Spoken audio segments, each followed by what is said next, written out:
আপনাদেরকে সিক্রেট মেথডটা দেখানোর জন্য আসলে কিছু অ্যানালাইসিস দেখাবো আপনাদেরকে। দেখতে পাচ্ছেন যে আমার পেজে ফলোয়ার আছে হচ্ছে আপনার 1,02,000। দ্যাট মিনস আপনিই বলেন তো আমার পেজের রিয়াকশন বা এঙ্গেজমেন্ট কেমন হওয়া উচিত ছিল। সেটা আপনি চাইলে কমেন্টেও জানাতে পারেন, অথবা আমিই বলে দিচ্ছি। আপনি ভাবছেন অনেক বেশি, অ্যাটলিস্ট 1,000, 2,000, 4,000, যে যত ইচ্ছে ভাবছেন। কতটুকু ভাবছেন শেয়ার করতে পারেন। আমি একটু নিচের দিকে চলে যাচ্ছি। ওকে, এটা হচ্ছে একটা ট্রেন্ডি টপিক, আমার এই পোস্ট করা 9 ঘন্টা আগে। তো আমি ক্যাপশন দেখাচ্ছি না, আমি দেখাবো কন্টেন্টের অ্যানালাইসিসটা। ওকে, অ্যানালাইসিস দেখানোর আগে আমি কয়েকটা কম্প্যারিজন করে নিই। আচ্ছা, এখানে একটা দেখিয়েছি, তারপর এটার মধ্যে তবু দেখেন আপনার থিঙ্কিংয়ের বাইরে কিন্তু রিয়াকশন দেখাচ্ছে। মাত্র 42টা রিয়াকশন, 87টা কমেন্ট আর 5টা শেয়ার। এরপরে ভিডিওটা, এটা আমারই একটা কন্টেন্ট, জাস্ট হচ্ছে আজকেরই আপলোড করা, কিন্তু এখানে মাত্র 6টা রিয়াকশন, 2টা কমেন্ট আর 6টা শেয়ার। এরপরে আবারও দেখতে পাচ্ছেন এটাতে তো কোনো কিছু নেই বললেই চলে, জাস্ট একটা রিয়াকশন। এটাও একটা কন্টেন্ট, এখানে আছে 18টার মতো রিয়াকশন এবং 6টা কমেন্ট। আচ্ছা, আমি আর বেশি দেখাবো না, আপনার সময় হলে আমার পুরো প্রোফাইলটা বা বিজনেস পেজটাকেই আপনি ভিজিট করতে পারেন, আপনি নিজেই কম্প্যারিজনগুলো বুঝে যাবেন। এখন আমি হচ্ছে আপনাকে জাস্ট আমার একটা অ্যানালাইসিস দেখাবো। আপনি আসলে যে আমি বললাম যে আজকের ভিডিওটা দেখার পরে আপনি আর কখনোই এটা ভাববেন না যে আপনার কষ্ট বৃথা যাচ্ছে। দেখেন আমি চলে আসছি, এটা একটা আজকের কন্টেন্ট। আমার ট্রেন্ডি টপিক যে কোনো বিজনেসের সাথে বা পার্সোনাল ব্র্যান্ডিংয়ের সাথে যায়, সো আপনি এটা দিতেই পারেন। দেখেন তো একটু খেয়াল করেন, আমার এইটাতে আপনি এই ঠিক পোস্টটাতে ট্রেন্ডি টপিকে যে পোস্টটা ছিল, এখানে আপনি কয়টা দেখেছিলেন আমি একটু আপনাকে দেখাচ্ছি। এখানে রিয়াকশন ছিল মাত্র 38টা, কমেন্ট ছিল 79টা, আর হচ্ছে শেয়ার ছিল হচ্ছে 5টা। আবারও বলছি, একটু খেয়াল করে দেখবেন, 38টা, 79টা এবং 5টা। ওকে, আমি এখন যখন এইটারই কন্টেন্ট অ্যানালাইসিস ডিপে গেলাম, আপনি জাস্ট কোথায় ক্লিক করবেন বুঝতে পেরেছেন তো? সি ইনসাইট অ্যান্ড অ্যাডস, এই অপশনটাতে ক্লিক করার পরে এমন একটা ড্যাশবোর্ড দেখাবে আপনাকে। এখন দেখেন এই পোস্টটা আমার দেখেছে 14,396 জন অডিয়েন্স। এর মধ্যে আমার ফলোয়ার হচ্ছে 75.1% এবং নন ফলোয়ার হচ্ছে 24.9%। তার মানে আপনি নিজেই বলেন তো, আমার এই কন্টেন্ট মেটা কি বা সোশ্যাল মিডিয়া প্ল্যাটফর্ম কি অন্যান্যভাবে মানুষকে দেখাচ্ছে বা হচ্ছে রিচ ইমপ্রেশন দিচ্ছে? যদি না দিত কখনোই আপনার এই নন ফলোয়ার অডিয়েন্সটা দেখতে পেত না। তবে হ্যাঁ, যতটুকু দেওয়া উচিত সেটা আপনি পাচ্ছেন না।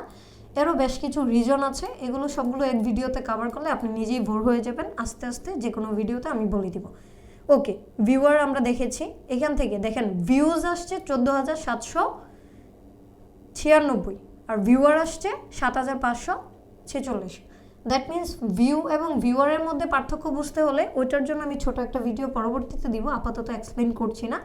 এই ভিডিও থেকে আমার পেজে ফলোয়ার আসছে কিন্তু 1 জন। তারপর দেখেন আপনার এই কন্টেন্টটা কোন এইজের মানুষ দেখছে। যেমন 25 থেকে 34 বছর বয়সের মানুষ সবচেয়ে বেশি দেখছে, 18 থেকে 24 বছর বয়সী দেখছে, 35 থেকে 44 বছর বয়সী, মানে প্রত্যেকটা জিনিস কিন্তু আপনি দেখতে পাচ্ছেন। আমি আর না বলি, পরে গিয়ে দেখেন যে কোন কোন কান্ট্রি থেকে আপনার এই কন্টেন্টটা দেখছে। তার মানে শুধুমাত্র যে বাংলাদেশের মধ্যে লিমিটেড রেখেছে মেটা সেটা কিন্তু নয়, বাংলাদেশ থেকে অবশ্যই বেশি, যেহেতু আপনার এখানে লোকাল দেওয়া আছে কান্ট্রিটা। আর সেকেন্ডলি সৌদি আরব, মালয়েশিয়া সবগুলো থেকে 1% হচ্ছে সৌদি আরব, 1.4, বাকিগুলো এভাবে দেওয়া আছে। সবচেয়ে মজার ইন্টারেস্ট হচ্ছে এখান থেকে আপনার ইন্টারাকশন আসছে 147টা। এখন আপনি বলেন আপনার কন্টেন্টে আসলে তো লাইক কমেন্ট খুবই কম, তাহলে আপনি কেন এটা করছেন? পরিশ্রম বৃথা যাচ্ছে, তাই না? এবার আসি, এটা তো একটা দেখালাম, এটা দেখলে তারপরও মনে একটা শান্তি আসে যে না, কাজ করি। দ্বিতীয়ত আছে আমার এইটা সবচেয়ে কম, আজকে দিনে পোস্ট করার মধ্যে সবচেয়ে কম একটা কন্টেন্ট রিচ। আপনি কি দেখেছিলেন এখানে? আমি আবারও দেখাচ্ছি, মনে আছে? খেয়াল করে দেখেন তো। জাস্ট হচ্ছে এটার মধ্যে আপনি বলেন কয়টা ছিল? ওকে, আমি হাইলাইট করে দিচ্ছি, একটা লাইক। আমি যদিও ভেবেছিলাম এই কন্টেন্টটা খুব ভালো পারফরমেন্স করবে, কিন্তু এই কন্টেন্টটা কোনো কিছুই করে নাই, জাস্ট একটা লাইক আছে। তো এটার ইনসাইট আমি যখন বের করলাম, দেখেন আপনি পোস্টটাও কিন্তু দেখতে পাচ্ছেন এখানে, এই পোস্টে আন্ডারে আপনার ইনসাইট। যদিও বা আমার কন্টেন্টের লাইক আছে মাত্র একটা, কিন্তু আমার ভিউ আছে কয়টা? 481টা। এর মধ্যে প্রায় 93.1% আমার ফলোয়াররা দেখেছে এবং 6.9% নন ফলোয়ার দেখেছে। তার মানে আমি ধরে নিব আমার কন্টেন্টের রিচ ইমপ্রেশন অবশ্যই আছে। লাইক আসুক বা না আসুক, কমেন্ট হোক বা না হোক, আপনি আপনার কন্টেন্টের অ্যানালাইসিসগুলো আগে চেক করেন। আপনি কিভাবে ডিফাইন করবেন যে আপনাকে আসলে মেটা বা সোশ্যাল মিডিয়া প্ল্যাটফর্মগুলো ভ্যালু দিচ্ছে কিনা, আপনার সত্যিই কি পরিশ্রমটা করা উচিত নাকি বাদ দেওয়া উচিত, এটা করার জন্য অবশ্যই আপনাকে অ্যানালাইসিস্ট হতে হবে। ভাই, আপনি যদি অন্যের কথা শুনে আপনার কাজ, আপনার স্বপ্নকে মাটি দিয়ে দেন, তাহলে কখনোই হবে না। একটা মজার ব্যাপার শেয়ার করি, আমাকেই অনেক মানুষ কমেন্ট করে ভাই বা ইনবক্সে নক দেয়, আপনার পেজে ফলোয়ার এত, বাট আপনার সোশ্যাল মিডিয়া এঙ্গেজমেন্ট রিয়াকশন নাই কেন? সত্যি বলতে কি, দেখেন, আমরা এন্টারটেনমেন্ট রিলেটেড কিছু করি না যে আমাদের পেজটা ভাইরাল থাকবে, আমাদের কন্টেন্টে হাজার হাজার রিয়াকশন, শেয়ার, কমেন্ট থাকবে। এটা হলে হ্যাঁ, আপনি ওই দিকেই যেতে পারেন, তাহলেই হবে। বাট আমাদের এই কন্টেন্টগুলো যারা দেখে, মিনিমাম ডিজিটাল নিয়ে যাদের নলেজ আছে তারাই কিন্তু দেখে, তারাই কিন্তু কমেন্ট করে।